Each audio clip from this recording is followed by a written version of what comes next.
فرمایا ان اللہ اشترى من المؤمنین انفسهم واموالهم بان لهم الجنہ يقاتلون في سبيل الله فيقتلون ويقتلون وعدا عليه حقا في التوراة والإنجيل والقرآن فمن أوفى بعهده من الله فاستبشروا کیا کہا فاستبشروا جس نے اللہ سے کیا ہوا وعدہ پورا کر دیا پیغمبر اسے بشارت دے دیجئے اسے خوشخبری دے دیجئے بِبَيْعِكُمُ الَّذِي بَايَعْتُمْ بِهِ یہ وہ تجارت ہے کہ اس میں منافع ہی منافع ہے. سیدنا حسن ابن علی رضی اللہ تعالی عنہما اسلام کے چہرے کی وہ روشن آنکھ ہے. اسلام کے چہرے کی وہ روشن آنکھ ہے کہ جس کے متعلق اللہ کے رسول صلی اللہ علیہ وسلم نے فرمایا ان ابنی ھذا سید. مسجد نبوی میں آپ صلی اللہ علیہ وسلم خطبہ ارشاد فرما رہے ہیں. اپنے نواسے کو آتا ہوا دیکھا سیدنا حسن رضی اللہ تعالی عنہ ایک دروازے کی چوکھٹ کا عبور کرتے ہوئے حضرت حسن رضی اللہ تعالی عنہ گر پڑے.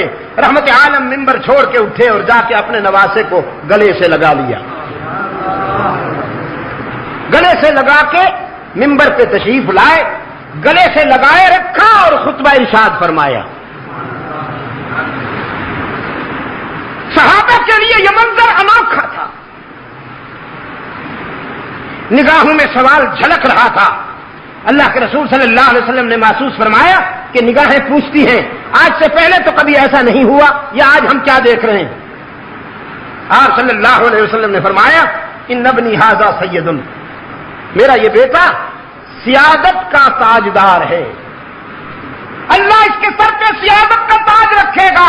لعل اللہ ان یصلح بہ بین فئتین عظیمتین من المسلمین. مجھے وحی کے نور سے بتایا گیا ہے کہ مسلمانوں کی دو لڑتی ہوئی جماعتوں کے درمیان میرا یہ بیٹا صلح و محبت کی داغ بیل ڈالے گا اور یہ عنوان مصالحت بنے گا.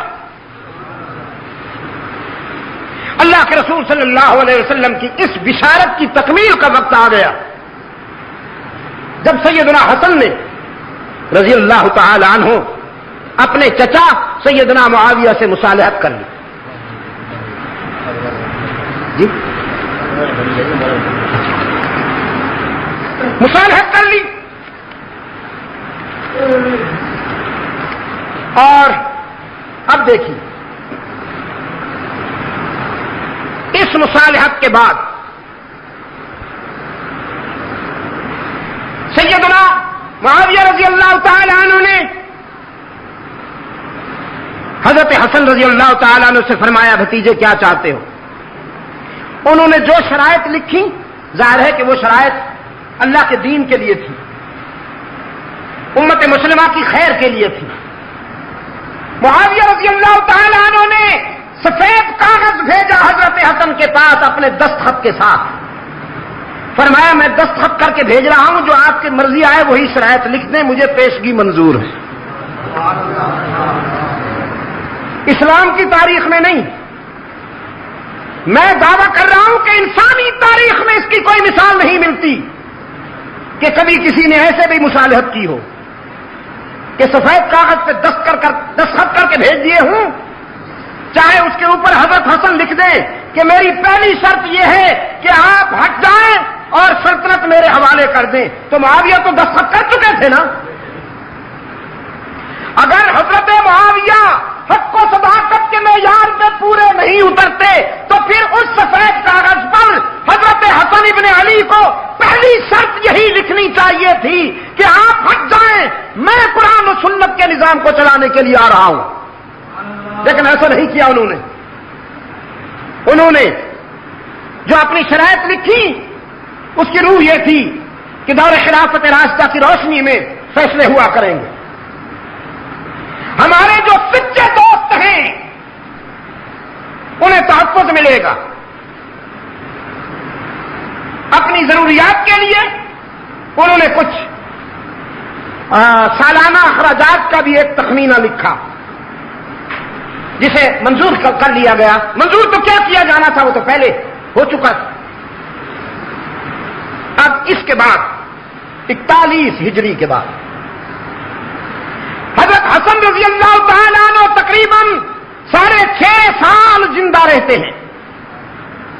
6.5 سال کوئی معمولی سا بھی اختلاف نہیں ہوتا حضرت معاویہ سے.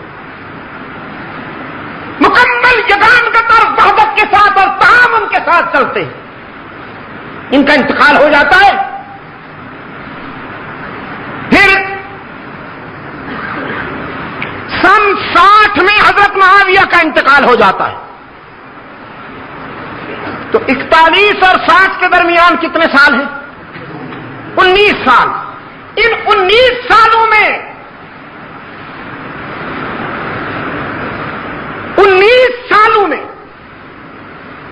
19 واقعات تو کیا ایک بھی واقعہ ایسا نہیں کہ کبھی سیدنا حسین رضی اللہ تعالی عنہ اور حضرت معاویہ کے درمیان کوئی اختلاف ہوا ہو یا ٹینشن ہوئی ہو. اگر ہوئی ہو تو دکھائیے,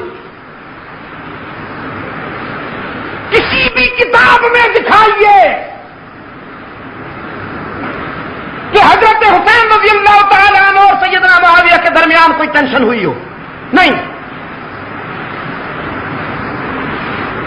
سیدنا معاویہ رضی اللہ تعالی عنہ کے انتقال سے پہلے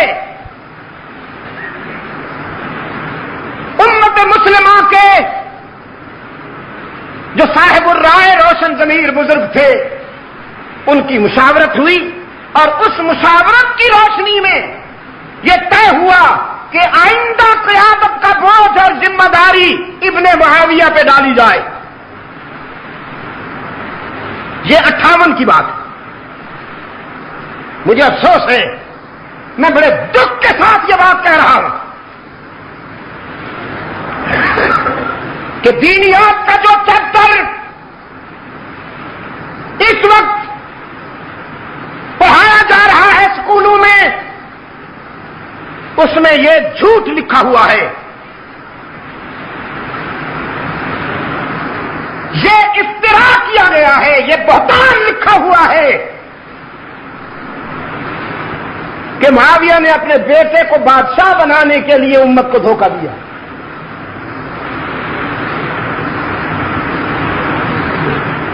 میں آپ سے پوچھتا ہوں, آج اگر کوئی غلط قدم اٹھاتا ہے, کوئی دھوکہ دیتا ہے, مسلمان آج بھی اس پر احتجاج کرتے ہیں. جہاں تک ہو سکتا ہے اس کی گرفت کرتے ہیں.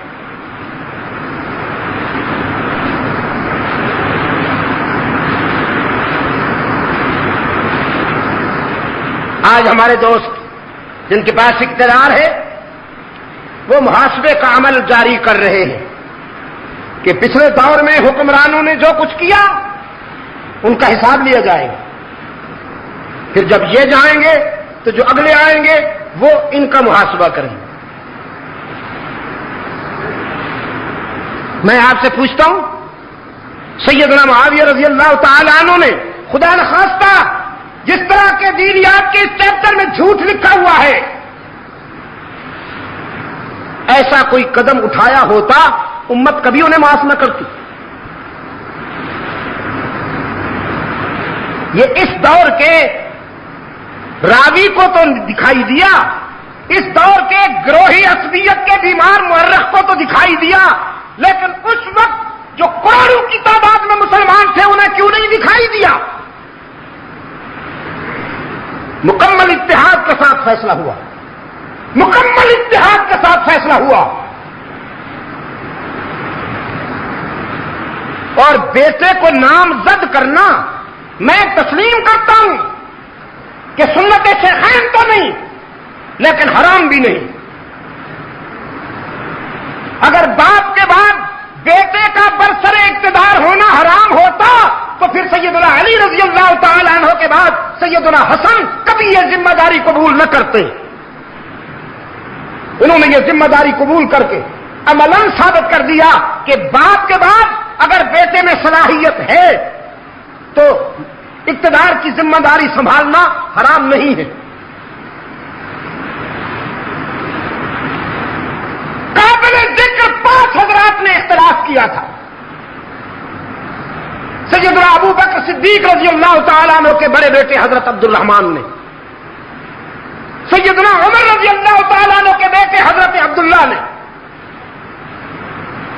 حضرت زبیر کے بیٹے حضرت عبداللہ نے، حضرت عباس کے بیٹے حضرت عبداللہ نے، اور حضرت علی رضی اللہ تعالیٰ عنہ کے فرزند سیدنا حسین ابن علی رضی اللہ تعالیٰ عنہم نے.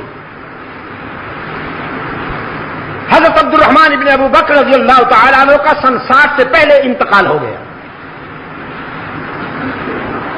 عبداللہ ابن عمر رضی اللہ تعالیٰ عنہ اور عبداللہ ابن عباس رضی اللہ تعالیٰ عنہ نے بعد میں بیعت کر لی. بچ گئے 2 حضرات، عبداللہ ابن زبیر اور سیدنا حسین ابن علی رضی اللہ تعالی عنہ. حضرت معاویہ کے انتقال کے بعد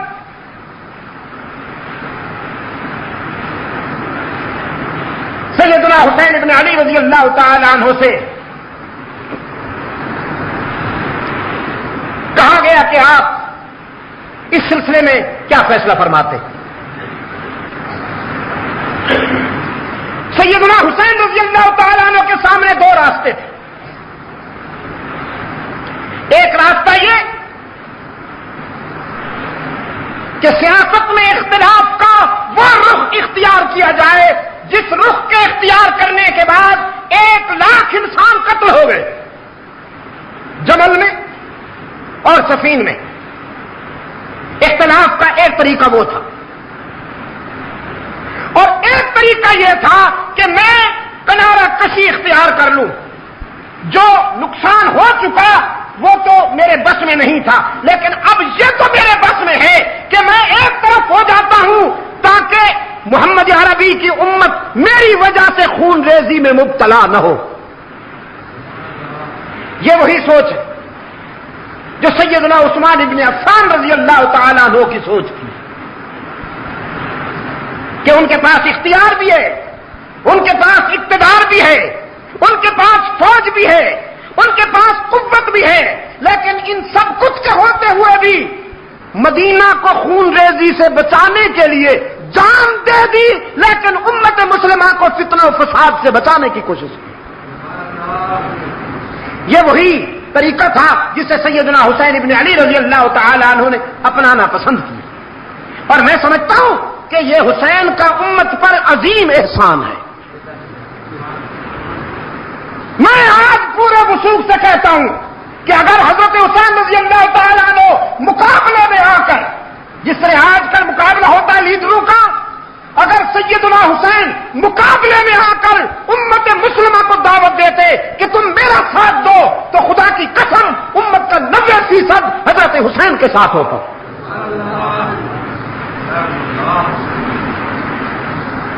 آپ کا ضمیر کیا کہتا ہے؟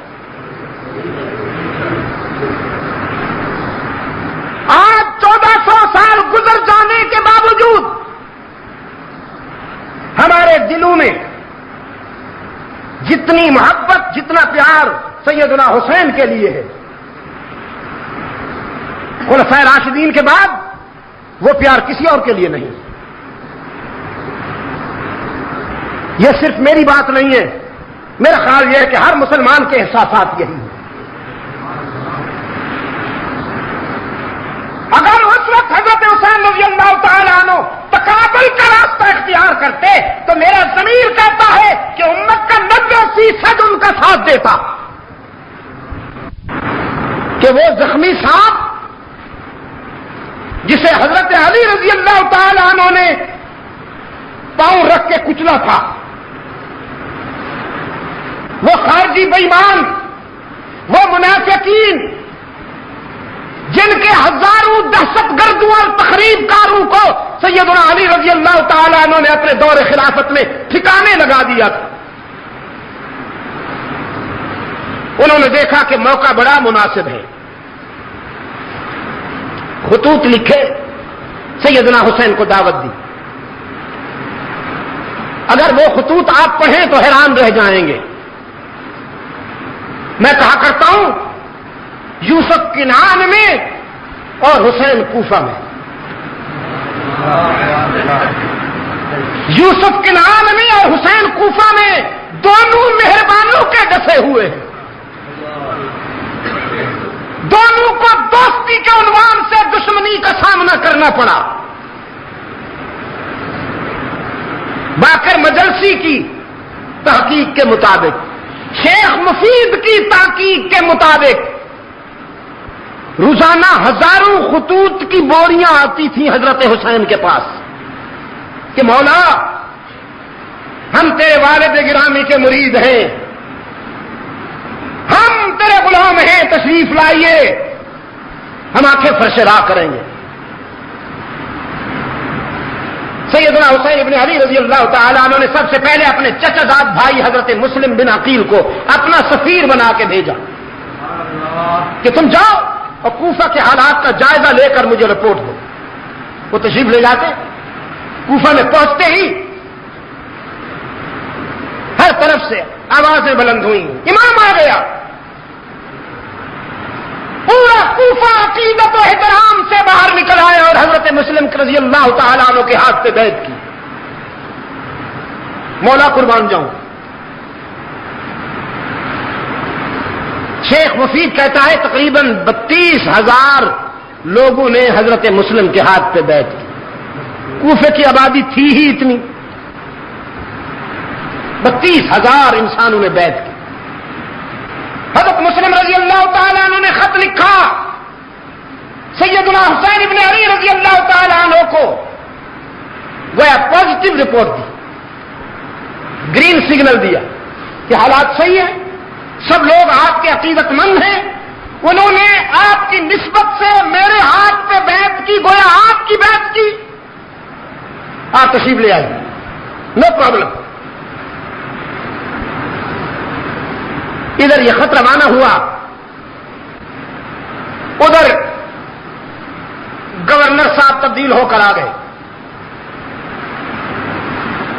اور گورنر کو راستے میں اطلاع ہو گئی کہ کوفے والوں نے حضرت مسلم کے ہاتھ پہ بیعت کر دی ہے. کل 18 لوگ اس کے ساتھ تھے. کتنے؟ اونلی 18 پیپلز, 18 لوگ. امامے سے چہرہ ڈھانکا ہوا, پگڑیاں اس انداز میں باندھی ہوئی کہ چہرہ نظر نہیں آتا.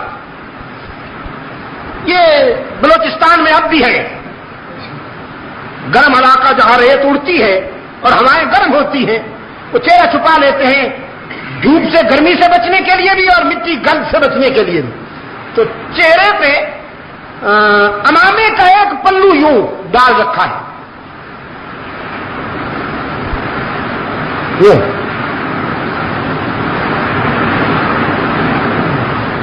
اب کوفہ والوں نے سمجھا کہ حسین آ گیا, تو چہرہ نظر نہیں آتا, انتظار تو تھی.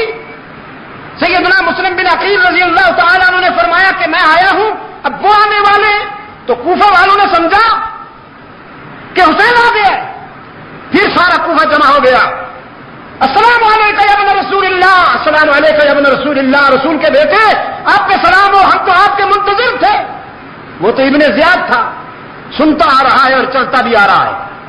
جب گورنر ہاؤس پہنچا تو چہرے سے کپڑا ہٹایا اور یوں جو دیکھا تو سارے منافقین کا وضو ٹوٹ گیا, کھسیاں میں ہو گئے. ابن زیاد نے کہا کیا کہہ رہے تھے, یہ کیا کہہ رہے تھے, ابھی میں کیا سن رہا تھا. کہنے لگے سر وہ تو ویسے ہی کہہ رہے تھے, ہم نے جو اصل بات ہے وہ تو اب کہنی ہے. اصل بات ہے وہ تم نے اب کہنی ہے, وہ کیا بات ہے. کہ لگے جی ہم تو آپ کے غلام ہیں, آپ کے وفادار ہیں, وہ تو سلام کی بات تھی, بس ویسے ہم نے کہہ دی, ہم نے سمجھا شاید وہ آئے ہیں. مطمئن رہیے ہم آپ کے وفادار ہیں. اس نے کہا نہیں سوچ کے بولو, میں تمہاری کھال اتار سکتا ہوں, میں تمہاری بیویوں کو بیوہ اور تمہارے بچوں کو یتیم بنا سکتا ہوں. آپ فیصلہ کرو کہ تم کس کے ساتھ ہو. سارے کم بختوں نے فیصلہ کیا کہ ہم آپ کے ساتھ ہیں. تب وہ مسلم بن عقیل کہاں ہے؟ حضرت مسلم بھی اس اجتماع میں موجود تھے, لیکن صورتحال کو دیکھ کر انہوں نے حکمتاً کنارہ کر دیا.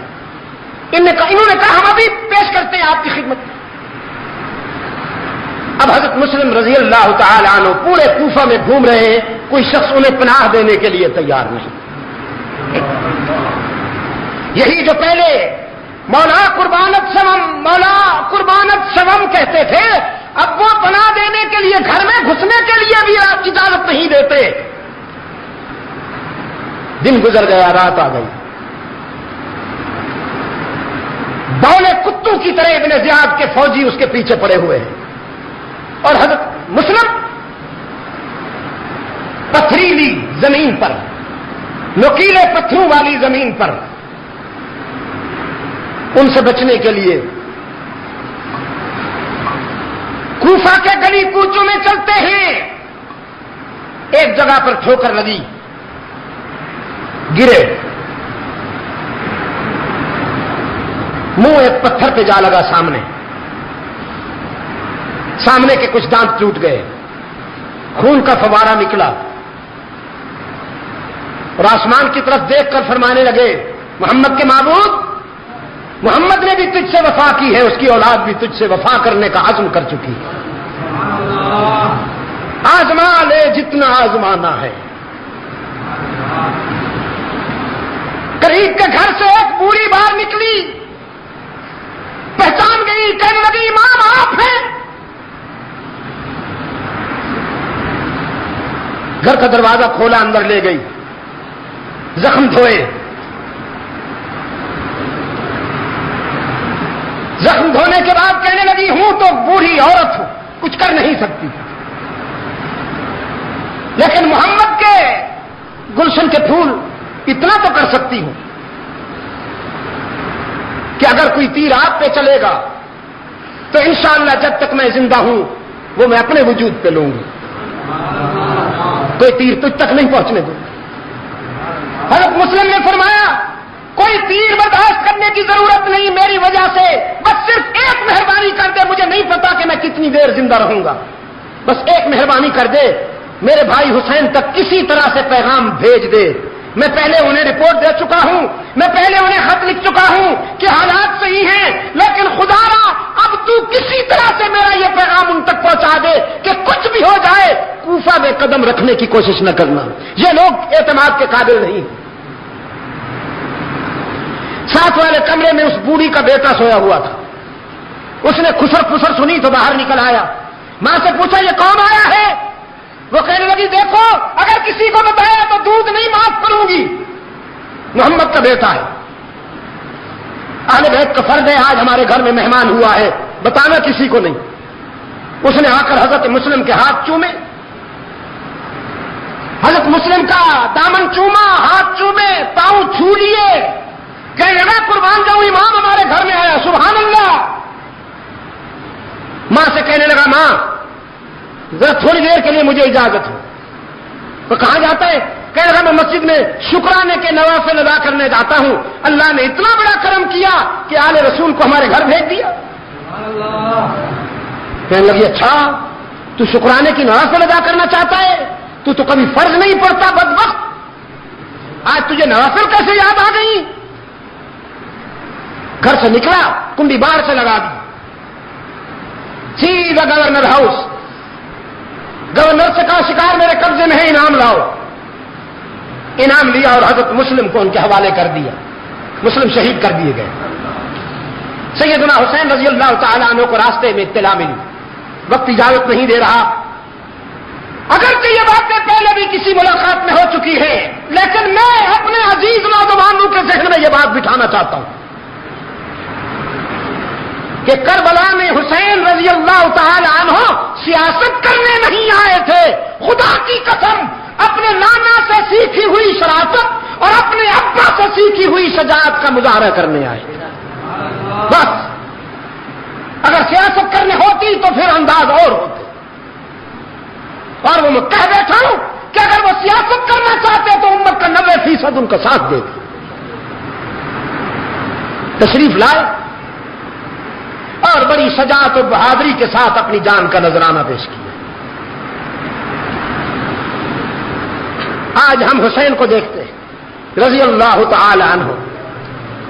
آج ہم عثمان کو دیکھتے ہیں رضی اللہ تعالی عنہ. آج ہم سیدنا علی کو دیکھتے ہیں رضی اللہ تعالی عنہ. آج ہم سیدنا فاروق اعظم کو دیکھتے ہیں رضی اللہ تعالی عنہ. آج ہم سیدنا طلحہ اور زبیر کو دیکھتے ہیں.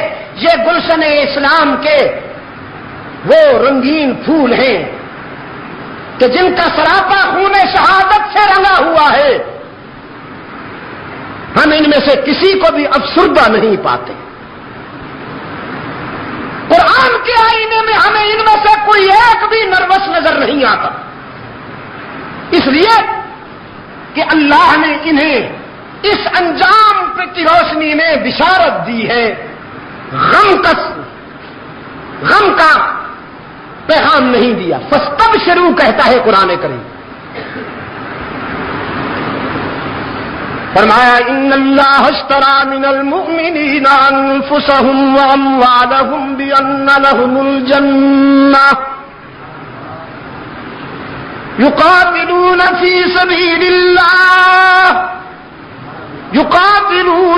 سبيل الله فيقتلون ويقتلون وعدا عليه حقا في التوراة والإنجيل والقرآن فمن أوفى بعهده من الله فاستبشروا. کیا کہا؟ فاستبشروا. جس نے اللہ سے کیا ہوا وعدہ پورا کر دیا پیغمبر اسے بشارت دے دیجئے, اسے خوشخبری دے دیجئے. بِبَيْعِكُمُ الَّذِي بَايَعْتُمْ بِهِ. یہ وہ تجارت ہے کہ اس میں منافع ہی منافع ہے. تو پھر جن کرداروں کو اللہ کی طرف سے بشارت ملے, پشاور کے روشن ضمیروں, جن کرداروں کو اللہ کی طرف سے خوشخبری ملے, وہ کردار قابل ماتم ہے یا قابل فخر؟ فاروق اعظم قابل ماتم ہے یا قابل فخر؟ عثمان قابل ماتم ہے یا قابل فخر؟ حالانکہ مظلومیت کا یہ عالم ہے کہ کربلا میں 3 دن پانی بند اور مدینہ کے شہید کے لیے 40 دن پانی بند. مظلومیت کا یہ عالم ہے کہ 3 دن حضرت عثمان کی میت پڑی رہی بے گور و کفن. تاریخ منافقت کے درندے کسی کو قریب نہیں آنے دیتے. میں نے رات بھی کہا جو کنواں خرید کر کے امت کے لیے وقف کیا اسی کنویں کا پانی بند, جو مسجد خرید کر کے توسیع کی اور عمارت اس کی بنائی اسی مسجد میں نمازوں پر پابندی لگائی گئی. اور شہادت کے تیسرے روز رات کی تنہائی میں عثمان ابن عفان کو جنت البقیع کے کونے میں دفن کر دیا گیا. لیکن اس قدر مظلومیت کے باوجود, اس قدر دردناک شہادت کے باوجود ہمارا عثمان قابل ماتم نہیں, قابل سیدنا علی بھی قابل ماتم نہیں, قابل میں سچ کہتا ہوں میرا پیارا حسین بھی قابل ماتم نہیں, قابل فخر ہے. ماتم منافقین کے لیے, ماتم ظالموں کے لیے, ماتم ہارنے والوں کے لیے حسین نے جان دے کر جیت لیا. حسین نے دنیا کی فانی زندگی دے کر ابدی زندگی حاصل کر لی. وہ گلشن ارم کا مہکتا پھول ہے, جنت میں مسکراتے ہوئے نظر آتے ہیں. رحمت عالم کے دامن رحمت میں بیٹھا ہوا حسین فتح و کامرانی کی بشارتوں میں نظر آتا ہے. میں اس پہ کیوں ماتم کروں؟ مجھے اس پہ فخر تھا، فخر ہے اور فخر رہے گا۔ پشاور کے روشن ضمیروں، پشاور کے روشن ضمیروں، میری گفتگو اور میری گزارشات کا خلاصہ یہ ہے، میں نے رات بھی کہا تھا، آج بھی کہتا ہوں، کامیابی چاہتے ہو تو اپنی صفوں میں منافقین کو پہچانو۔ کامیابی چاہتے ہو تو اپنی صفوں میں ان منافقین کو پہچانو جو دوستی کے لبادے میں دشمنی کرتے ہیں۔ جب تک ان کو نہیں پہچانو گے، وقت کا عثمان بھی شہید ہوتا رہے گا، وقت کا حسین بھی ذبح ہوتا رہے گا، اور وقت کا اسماعیل شہید بھی ذبح ہوتا رہے گا۔ منافقین کو پہچانو۔ میں نے رات گفتگو کی، ہم نے جامع مسجد سبز پیر میں دن کو گفتگو کی، اب بھی میں نے اپنی گفتگو کی۔ اس میں آپ نے محسوس کیا کہ کوئی امن و امان کے خلاف بات ہوئی ہے؟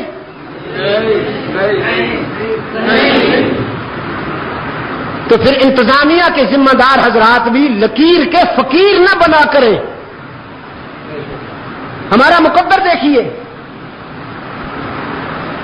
ہمارے فیصلے کسی کانسٹیبل صاحب کی لکھی ہوئی رپورٹ پہ ہو جاتے ہیں، وہ جو لکھ کے بھیج دے بس ایسے سمجھا جاتا ہے کہ یہ وہی ہے، یہ قرآن کی آیت ہے۔ خدا را کبھی ہم سے تو پوچھ لیجئے نا، کہاں سے لائے گا قاصد بیاں میرا زباں میری؟ کہاں سے لائے گا قاصد بیاں میرا زباں میری؟ مزاجب تھا کہ خود سنتے وہ مجھ سے داستاں میری۔ ڈپٹی کمشنر صاحب، ہو سکتا ہے اس سلسلے میں اوپر سے ہدایات آئی ہوں کہ شاہ صاحب اگر ہم نہیں تو وہ بھی نہیں، ان پر بھی پابندی ہونی چاہیے۔ پشاور میں مجھے کم و بیش 25-30 سال ہو رہے ہیں، میرے سامنے جو بچے تھے بچوں والے بن بیٹھے۔ گزشتہ 30 سالہ تاریخ ریکارڈ ہے، آپ ثابت کیجئے کہ کبھی میرے جلسے میں بدامنی ہوئی ہو۔ میں تو سزا بھگت رہا ہوں، بدامنی پھیلانے والوں کا ساتھ نہیں دیتا ہوں تو سزا بھگت رہا ہوں، مجھے تو دار اسلام سے نکالنے کی کوشش ہو رہی۔ ہاں، ہم نے ہمیشہ تعمیر کی ہے، ہم محمود حسن کے وارث ہیں۔ میں یہ بات فخر کے ساتھ کہتا ہوں، ہم شبیر احمد عثمانی اور سید مدنی کے وارث ہیں۔